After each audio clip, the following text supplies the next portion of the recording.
Hello and welcome to Treasure in Every Verse. I'm your host, author and Bible teacher, Kevin Madison. Thank you for joining us today.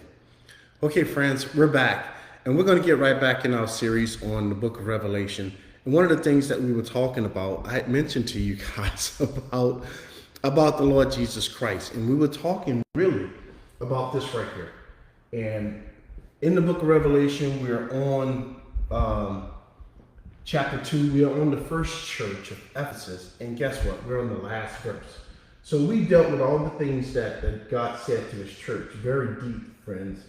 And the way that we methodically went through it, we're doing this expository type, verse by verse, part of verses if we have to, but just going through it and just showing you exactly what it means.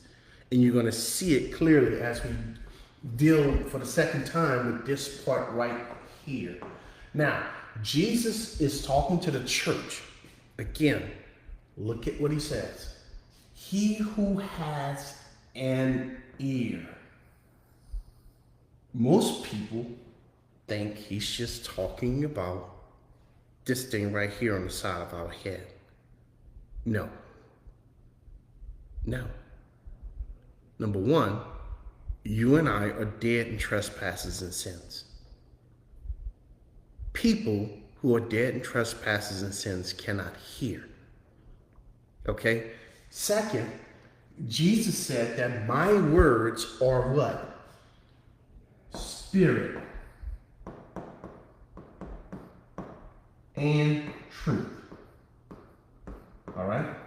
So, what is the spiritual truth concerning the ear? What's the spiritual truth?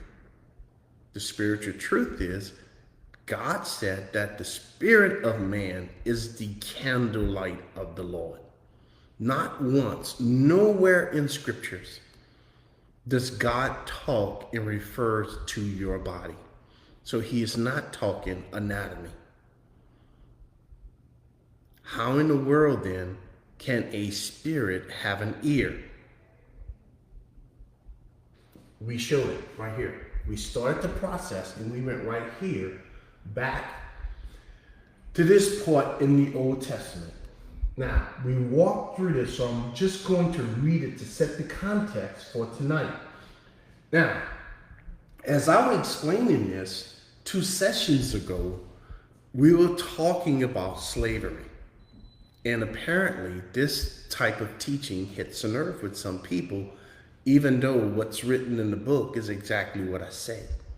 Now, let me go through slavery again. What's going on when the Bible talks about slavery? Do God allow slavery? There's a big difference. So don't mix my words up. I'm very deliberate in what I'm saying. All right? So, what's our topic? Right now, it is slavery.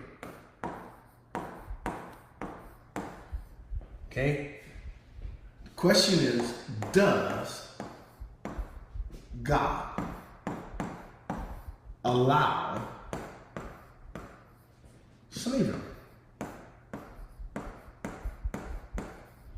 The answer to that is an emphatic yes. See, I can't believe that. Why not? Don't you see slavery going on right now today? Yes, slavery is happening today. Whether it's voluntary slavery, to where you owe somebody money and you have to work to pay it back. Friend, that's a form of slavery. Or involuntary slavery, where somebody makes somebody and forces them into servitude. The answer to both is still yes. The key to that is what God allows. It's his permissive will. I can't believe that.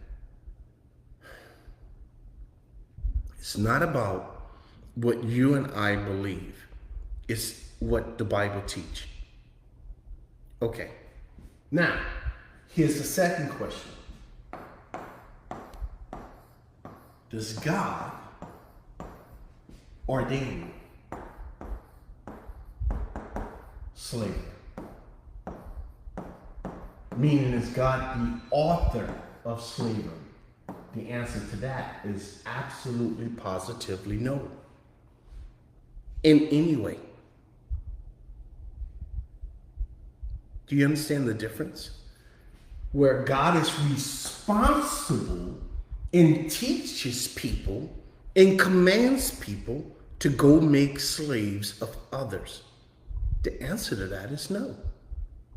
God in the book never once commanded anyone to make someone else a slave, a servant.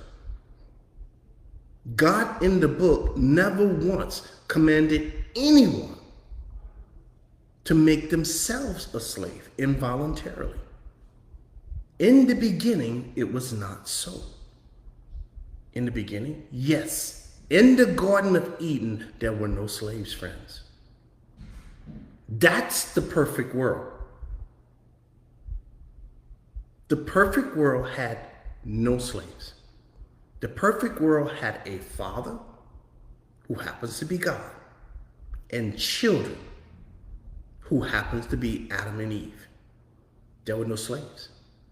So don't come trying to tell me God ordained slavery. No. And when we get to heaven, it literally goes back to the same type of relationship. How do I know that? Because when you look at heaven, what happens? You got to ask yourself, how do people get to heaven? You and I get to heaven through what? Adoption.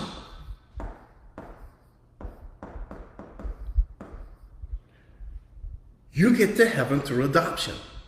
Did God adopt a slave? No, friend. God didn't adopt a slave. The adoption was for children. Of children. He did not adopt slaves. What did God, so in heaven. Now, here on earth, what happened? The Lord, instead of adoption, you have a purchase. What did God purchase? You have the purchase of slaves.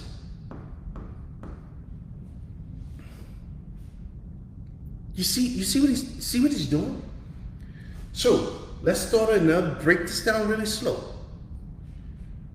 Does God allow slavery? The answer to that is yes. How do you know that? Because you see slavery everywhere. There isn't a place on the planet where there isn't slavery.